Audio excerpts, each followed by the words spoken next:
watching Showbiz Insider, and up next we meet some of the region's most empowering female fashion designers.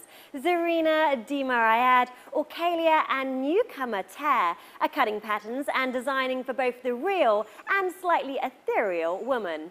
Be inspired and get the look for Spring/Summer 17.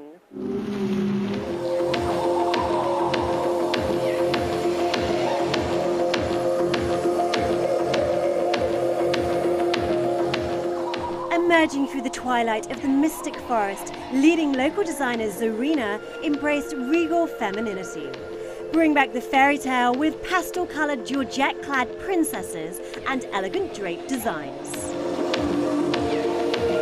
Zarina, from Arabian Nights to last season's The 60s, the Pret-a-Porter, this one is just timeless elegance. What was the narrative behind this collection? I wanted to go back. I wanted to feel I'm young, and I want to dream to be a princess, a fairy. And I felt it each piece when I was making it. I was feeling it that, you know, the fashion become too fast, that the cuts and the designs is becoming very kind of, you know, like too fast for us, for the women and that. So I wanted to go back. This is a creative process was really going back in time to this sort of almost like dream, like Giselle type moonlit experience. Tell us about what you mentioned there, the cuts and the draping, because this is part of your signature looks, this very elegant look for women. See, I combine two cultures. I have to combine my culture with international culture. So what I do is all the time, this blend, it works for me very well. I feel it's really nice. So I give the flow, I give the culture of UAE, I mean the Arab society. At the same time, I give the international touch. Now, we talked once before about how your clothes and your fashion, your style really empowers women. How do you feel that thread runs through this collection? If you see it, it's too strong, but you know, my collection, it's for a strong woman that she wants to feel feminine. With my collection, she combines both.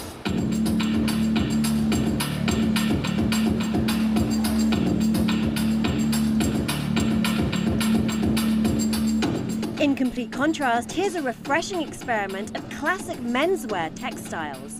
Alia Tare is inspired by Eastern aesthetics, minimal mood, and geometric silhouettes.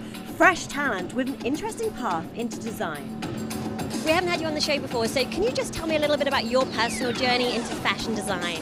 Right, that's quite a journey because I went from the back road to the thing that I wanted to do. I wanted to be a designer since I was a teenager, and I was growing up in Soviet Union. It does not exist anymore. So during the separation of Soviet Union, the economy was down, and fashion design, art, and all these professions, they were not eligible in the country. They were not required, and so my parents insisted that I do something a bit more serious in their opinion, and they pushed me to do the tourism with the English, which helped me later on. Now let's talk a little bit about the collection. So basically, your journey, you know, you've gone into fashion from various different angles and taken everything from that. What are the other inspirations that have really inspired this collection? Neutral color palette, the silhouettes. Where is that coming from? What sort of part of you do you want to explore? Well, the colors are my favorite colors. I am very much monochrome in my daily life. Everything that I wear, everything that I own is monochrome. I just love the dark blue and navies and black and gray. That palette is one of my favorite palettes. And my friends even joke that I have to let a bit of a color in my life. Yes, and the silhouettes are very kind of like simplistic. How would you describe them? It's that mix of masculine and feminine, right? It's a mix of, exactly, it's a mix of masculine and feminine. It's also influence of Japanese minimalism. It's an influence of Scandinavian minimalism as well, which is a bit different.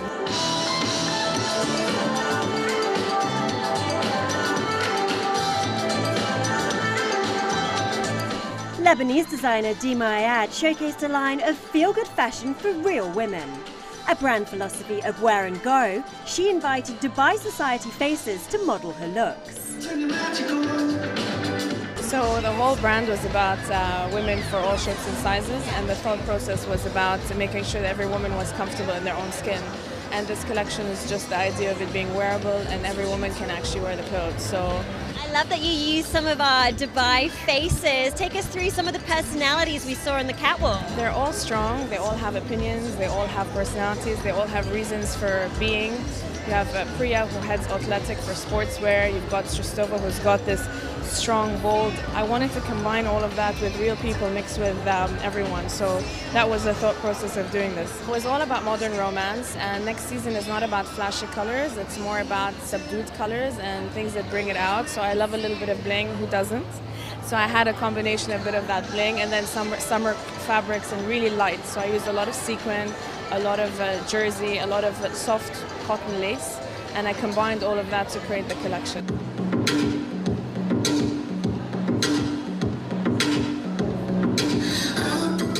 And finally, Orkalia stands for investment in human effort. So every piece is handcrafted to bring a modern twist to classic elegance. Reverse shirts, wearable separates, and flowing emerald green silks of spring.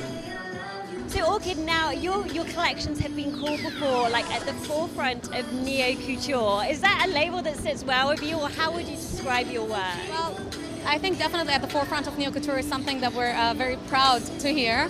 The reason for for that is, I think, because we do kind of use a lot of hand embellished, hand embroidered, handmade pieces that are actually made everything in Dubai.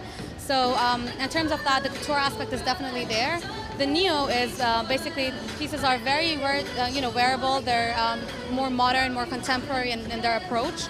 So I was just saying, like literally everything in the collection you could take off the hanger and wear.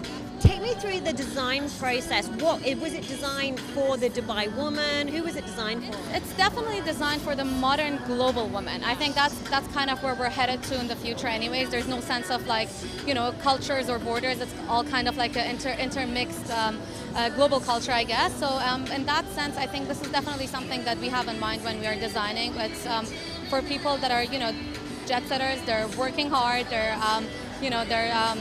kind of grabbing every single aspect of their lives and it's full and making the best of it, I guess. And what sort of themes and inspirations can we see threading through this particular collection? Well, in this collection specifically, we're thinking about the inner child versus the really adult kind of borders and, the meshing, the borders that we put in front of ourselves, basically. What, like psychological borders? Okay. I guess, exactly. That's definitely something that we always go back to in terms of our design process, but kind of putting that back into the visual aspects, we have that idea of mesh in the collections itself, but then we also juxtapose it with, the floral aspect, the fluid feminine aspects of the materials, the embroidery, and it's really just more rhetoric. It's really a conversation. My inner child is definitely drawn to silky playsuits and full-length princess attire.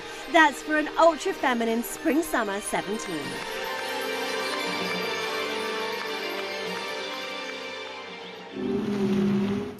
So that's all we've got time for on this edition of Showbiz Insider. From Bollywood to art to fashion. Hope you guys loved the show. Now remember, you can stay in touch with us. We've got our Facebook page, which is titled Showbiz Insider. We've also got our Twitter feed, which is @Zoe Showbiz. And that covers everything from the international scenes of film, fashion, and the arts. We'll be back same time next month with full coverage of Dubai International Film Festival. See you then.